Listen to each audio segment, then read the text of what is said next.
தமிழ்நாட்டில் இப்போ திமுக ஆட்சி எப்படி இருக்குது? ஒரு சின்ன உதாரணம் சொல்கிறேன். இதுலேயே நம்ம திமுக ஆட்சி எப்படி இருக்குன்னு தெரிஞ்சுக்கலாம். காஞ்சிபுரம் மாவட்டம் ஸ்ரீபெரும்புத்தூர் பக்கத்தில் ஒரு சிக்கன் ரைஸ் கடைங்க. அந்த சிக்கன் ரைஸ் கடையில் போய் நைட்டு 10:30 மேலே ஆயிடுச்சு. சிக்கன் ரைஸுக்கு தீர்ற டைமாக இருக்குது. சிக்கன் ரைஸு ஒருத்தவங்க முன்னாடியே போட சொல்லிட்டாப்புல. போட சொல்லிட்டு தண்ணி உடுக்க போயிட்டு வராரு. இன்னொருத்தர் வரையான், ஒரு ரவுடி மாதிரி ஆள் போய் சிக்கன் ரைஸ் கேட்குறியான். இல்லைங்க முதைய ஆர்டர் பண்ணிட்டாங்க, அவர் சொல்லிட்டு போயிட்டாரு அப்படின்னு சொல்லிட்டு அவர்கிட்டயே கொடுத்துனே அவன் வாங்கி சாப்பிட்றியான்.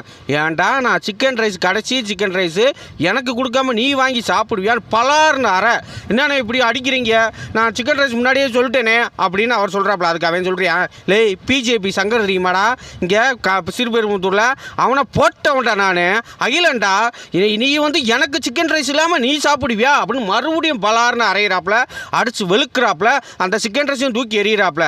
இதே நிலவரம்.